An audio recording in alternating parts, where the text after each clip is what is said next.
Hello everyone, welcome to Apti Plus Academy for Civil Services. This is a video on daily topic-wise news analysis where I'll be covering the news from two important newspapers, that is the Hindu and Indian Express. So we'll cover the most important news of the day, and additionally I'll be supplementing the news with some add-on information so that they can help you in prelims and mains examination. So let's get started with the topic first. Today is 9th of January and these are the list of the topic for the day. The first topic is study on the stress level of the army personnel. This is very important study which is being conducted in the Indian Army. Now the second is India-France strategic partnership. The third topic is increasing cases of bird flu in India. The second last topic is vaccine rollout for roadmap. What would be the roadmap for the COVID-19 vaccination? And the last topic, this is an editorial that talks about improving nutritional indicators of the low-income households. Apart from this, at the end of the discussion, I'll be also discussing some MCQs question so that they can help you in upcoming prelims examination and the explanation of yesterday question. So without any further ado, let's get started with the topic. So the first news, that is study on the stress level of army personnel. This is an important study which is being conducted, and talking about its relevance, it can be very helpful in your general studies paper 3 in terms of internal security and the management of army personnel. Also it would be relevant for your general studies paper 4 जहाँ पे case study पे भी अगर आपसे कोई सवाल पूछे जाएं तो आप इस तरह के पॉइंट्स रेफर कर सकते हैं.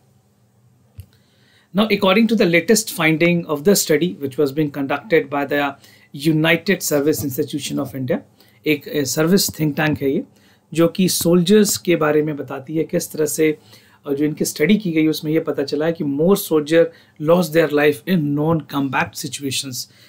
अभी तक इंडिया में बेसिकली जितने भी कॉम्बैट सिचुएशन है वहाँ पे सोल्जर्स की लॉस होती थी, बट इस स्टडी के बाद ये पता चला है कि नॉन कॉम्बैट सिचुएशन में भी काफ़ी सोल्जर्स की डेथ हुई है and mostly the cases of suicides has been reported, right?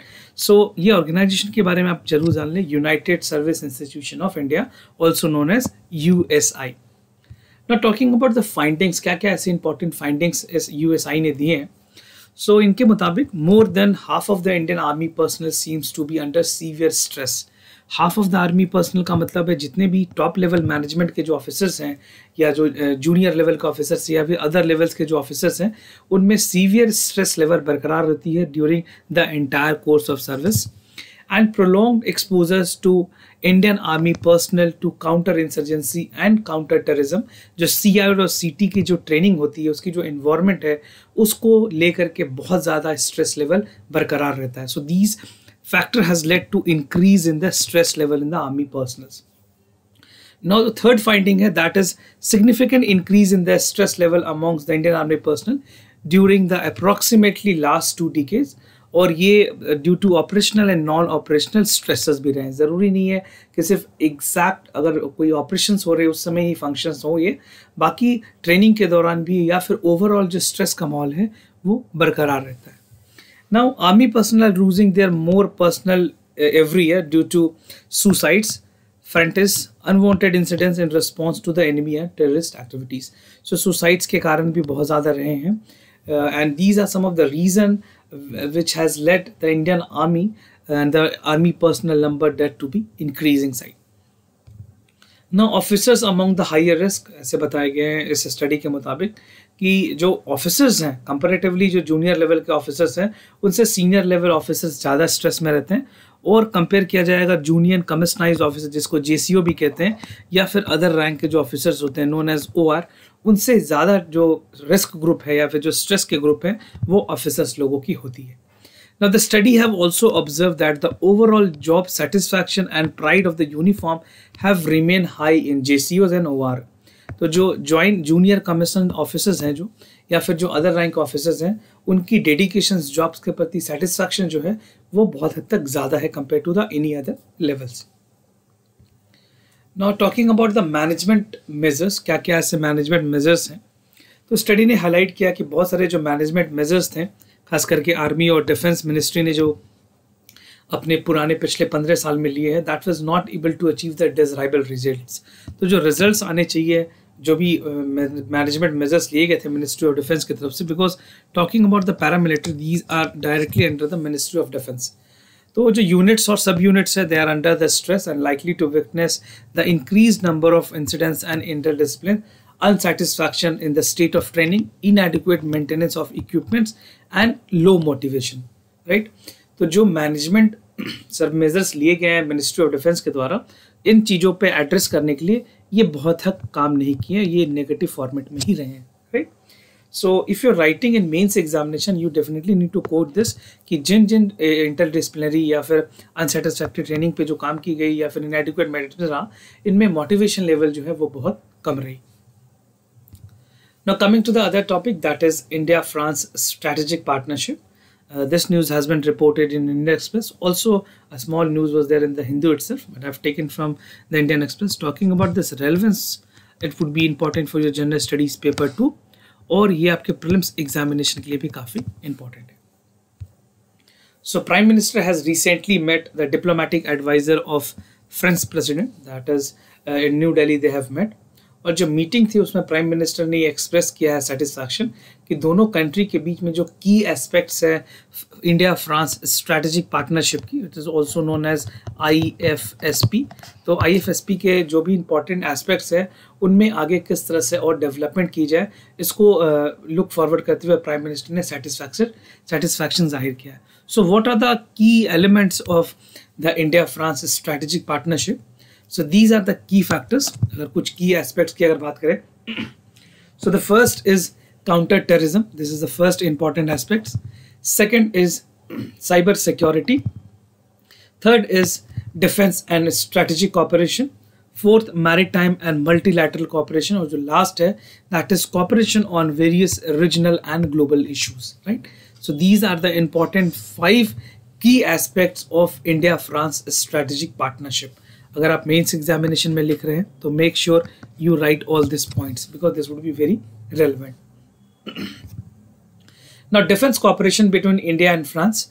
अगर बात करें डिफेंस कोऑपरेशन की तो फ्रांस के साथ हमारी डिफेंस कोऑपरेशन काफ़ी लंबी है और काफ़ी दायरा जो है उसका जो ब्रॉड है वो ब्रॉडनेस काफ़ी अधिक है. सो एक्सरसाइज शक्ति in terms of Indian army, इसके साथ हमारी एक्सरसाइज है इंडिया और फ्रांस के बीच में. Exercise Varuna for Indian navy and exercise Garuda for the Air Force, that is Indian Navy, Indian Air Force. तो recently Indian Air Force ने अभी 5 batches of Rafale जो एविएशन कॉम्बैट एयरक्राफ्ट हैं Ambala base में उसको लाया गया है इंडिया में, और 36 टोटल आने हैं.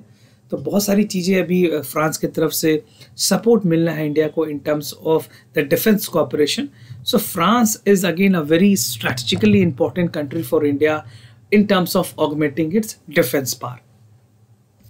Now talking about the other news, that is increased cases of bird flu in India.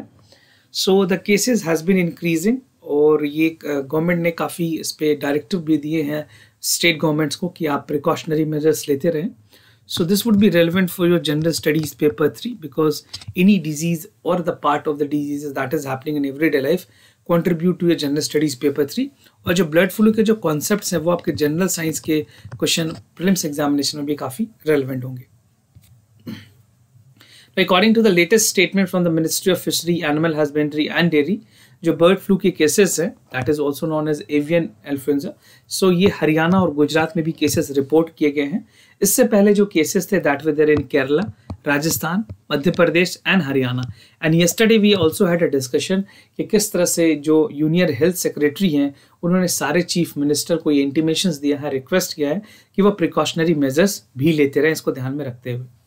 Now further, at least 16 unusual birds that were reported in other parts of the Delhi and they are further being investigated. So still we do not have official confirmation the result of the death of these birds where because of the bird flu or any other. We need to wait for tomorrow so that we could have official confirmation from the Bhopal centers, right? तो ICMR के जो centre है भोपाल में वहाँ से सारी चीज़ें होंगी. Now restore consumer confidence is again very important because whenever a bird flu is there, the poultry की जो sector है that is being severely impacted. तो मिनिस्ट्री ने कहा है they are taking the restoration measures जहाँ पे consumer confidence को बेसिकली मेंटेन रखा जाए. जो पोल्ट्री प्रोडक्ट्स हैं दे आर समथिंग उनकी परफॉर्मेंस काफ़ी ज़्यादा गिर जाती है और इस सेक्टर में बहुत ज़्यादा लॉस भी देखे गए हैं, right. These are the sector which always perform in negative when it's come to the bird flu virus.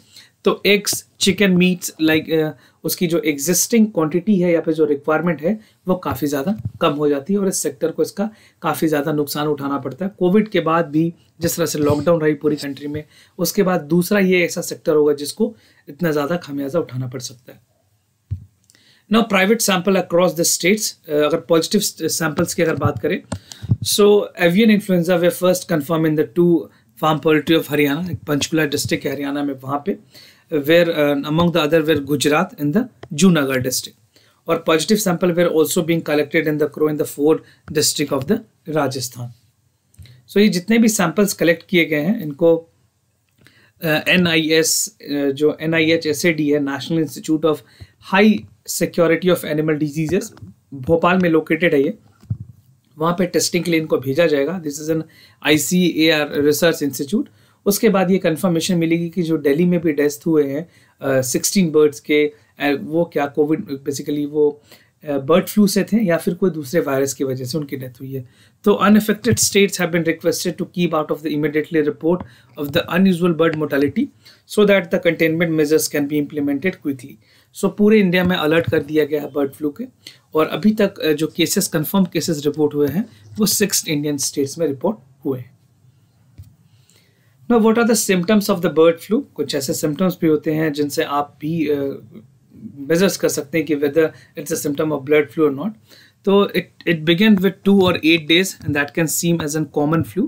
Cough, fever, sore throat, muscle aches, headache and shortness of breathing may occur. These are some of the important symptoms through which an individual can identify whether he is suffering from bird flu or not.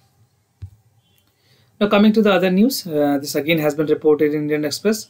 COVID-19 vaccine rollout roadmap. So the Prime Minister is taking all its best possible efforts that how could the roadmap should be there in terms of the vaccination of the entire country.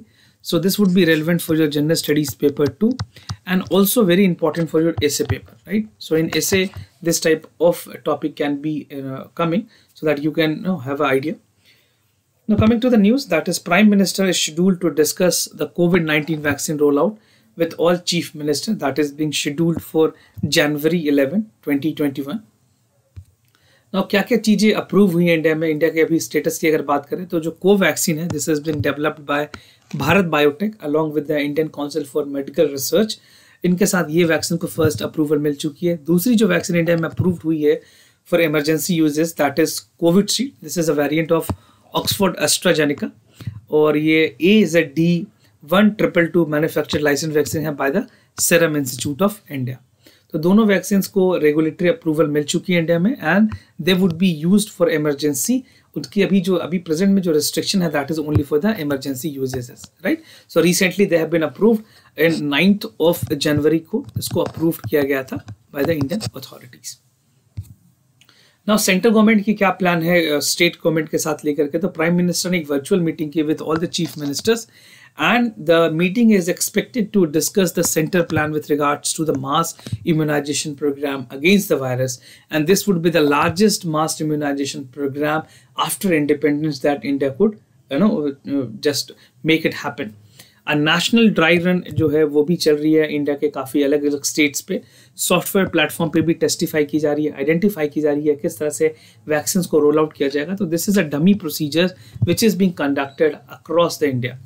Now recently the government is trying to ensure कि जो infrastructures है उसको किस तरह से seamlessly hassle free vaccine roll out किया जाए, because जो प्रॉब्लम्स आई थी वैक्सीन को लॉजिस्टिक प्रॉब्लम्स को लेकर के वो भी एक बहुत ज़्यादा अहम है। मैं आपको आगे बताऊंगा उसके बारे में।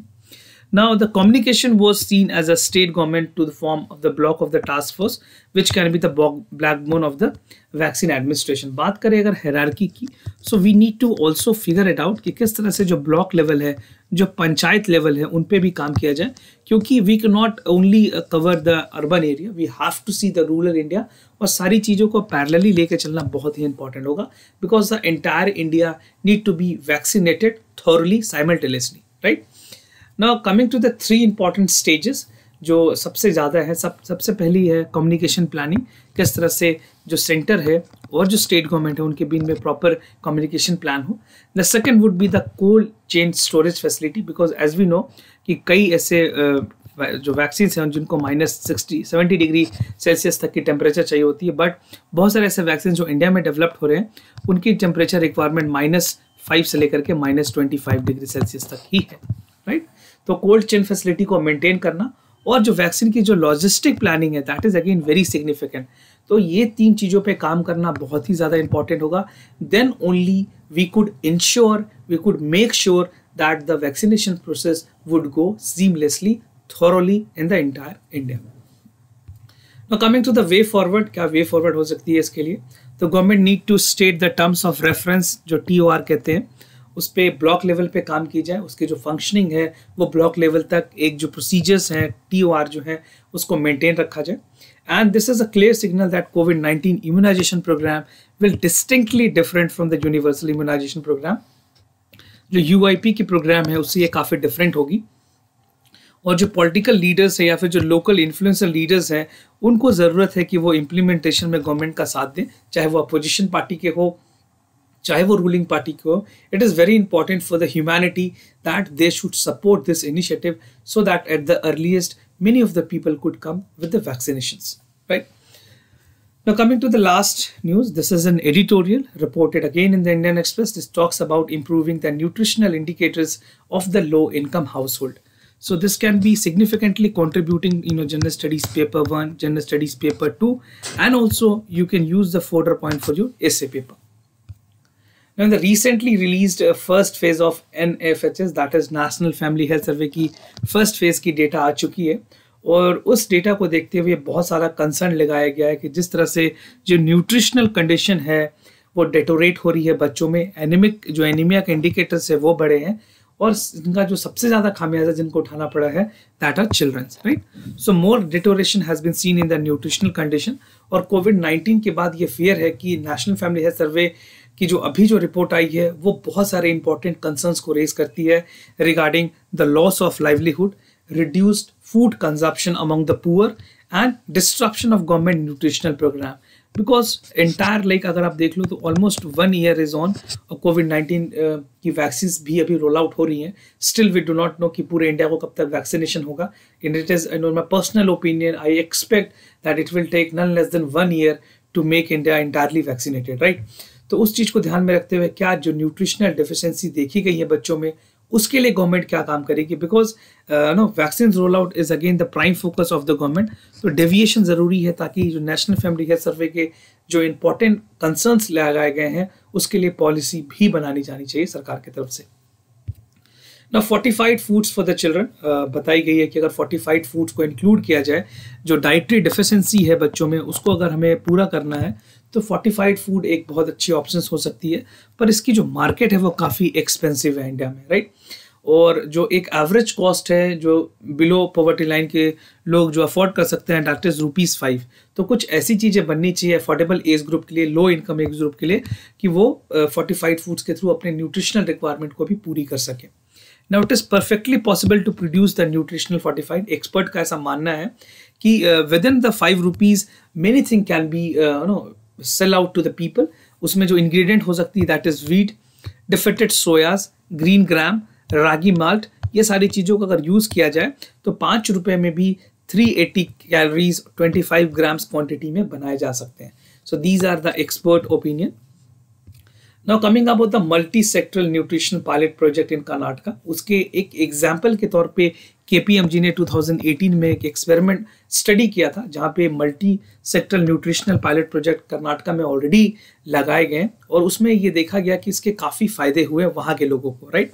सो entrepreneurial wanted to enter in this field और फिजिबिलिटी बात कीजिए अगर स्टडी की तो डायरेक्ट कोरिलेशन है with the high incidence of underweight, stunting और वेस्टिंग चिल्ड्रंस की, जहाँ पे बच्चों को एडमिनिस्टर किया गया इस न्यूट्रिशन पायलट प्रोजेक्ट के था उनके बॉडी मास इंडेक्स को बढ़ाने में, स्टनिंग एडोलेसेंस एजेस में, या फिर कैसे low cost fortified foods market में लाए जा सकते हैं, वो इस न्यूट्रिशनल प्रोग्राम पायलट प्रोजेक्ट जो कर्नाटका में इम्प्लीमेंट की गई थी वो काफ़ी सक्सेस रही है। तो गवर्नमेंट ऑफ इंडिया को इस तरह की पॉलिसीज़ की एक केस स्टडी करनी चाहिए and this should be implemented pan India so that की जो न्यूट्रिशनल डिफिशियंसी इंडिया में फेस की है, खास करके हमारी नेशनल फैमिली हेल्थ सर्वे जो है, नेशनल फैमिली हेल्थ सर्वे 5 में जो चीज़ें पता चली है उसको ओवरकम किया जा सके। Now what are the concerns? तो गवर्नमेंट को ये ध्यान, सबसे पहले जो कंसर्न है, जो एक्सपर्ट कह रहे हैं that government should plan to address the adolescence malnutrition, क्योंकि बच्चे जो हैं वो डेमोग्राफिक डिविडेंड का पार्ट है, and to the correct intervention is the root cause of the malnutrition in India, and there is a dietary deficit among the 40% of the population age group. अगर इस age group की बात करें तो 40% ऐसे population है जो कि डाइटरी डेफिशिएंसी से गुजर रहे हैं या फिर उनको इनकाउंटर करना पड़ रहा है. And the same has also been reported in the National Family Health Survey. This is the National Family Health Survey 4 and National Family Health Survey 5 that has revealed the acute dietary deficiency in infant below 2 years of age. जो बच्चे 2 साल से कम की as के हैं उन as में भी काफ़ी ज़्यादा न्यूट्रिशनल डेफिशिएंसी, मैलन्यूट्रिशन देखी गई है. And this is not only in the national family health survey 4-5 but actually it was also witness in 4 also.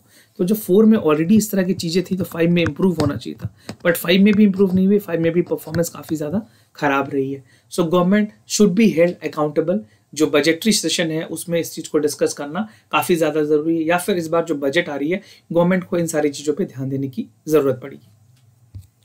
No क्या क्या मेजर्स लिए जा सकते हैं? फर्स्ट एंड द फॉरमोस्ट जो मैंने आपको बताया, जो बजटरी एलोकेशंस हैं हेल्थ केयर को लेकर के, आईसीडीएस को लेकर के, उस मॉनिटरिंग सिस्टम को लेकर के, यहाँ पे बजट को बढ़ाने की ज़रूरत है. इसको बढ़ाने की ज़रूरत है इसलिए ताकि जितने सारे इंडिकेटर्स है, wasting, stunting, child mortality, malnutrition, इन सारी चीज़ों पे काम किया जा सके. And it is becoming responsibility of the government, civil society to provide the information and awareness about the community. Malnutrition की वजह से काफ़ी ज़्यादा प्रॉब्लम हुई है इंडिया में. जो अगर प्रोग्राम्स की बात करें जो मैलन्यूट्रिशन को एनकाउंटर करती है, वहाँ पे सक्सेस रेट बहुत अच्छी नहीं रही है. So government need to start the nutritional related programmes. ऐसे प्रोग्राम लेकर के आए कि जो न्यूट्रिशन डेफिशिएंसी है 2 ईयर से कम के बच्चों को, उनको ओवरकम किया जा सके. And raising the diet of the subsistence level that is higher nourishment to overcome the triple deficit. जो ट्रिपल डेफिसिट है, चाइल्ड वेस्टिंग, स्टनिंग, मैलन्यूट्रिशन, जो ये तीनों जो ट्रिपल डेफिसिट, आप और कौन से डेफिसिट जानते हैं खास करके जो इंडिया में प्रॉब्लम है, प्लीज़ कमेंट सेक्शन में लिख करके बताएं. और इन सारे इंडिकेटर्स पे काम करने की ज़रूरत है गवर्नमेंट को, ताकि बच्चे, एडोलेसेंस और अडल्ट, इन तीनों एज ग्रुप को कवर किया जा सके.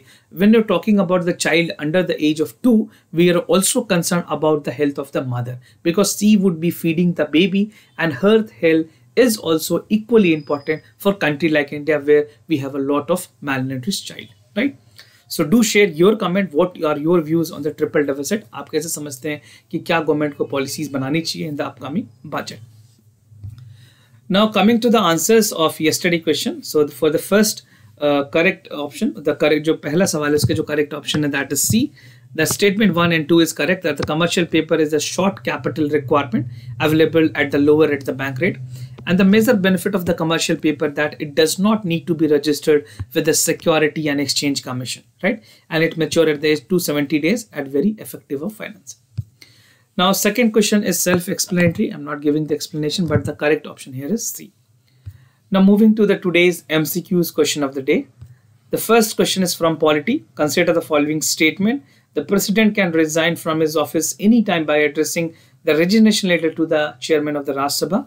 And the president can hold his office beyond the term of 5 years.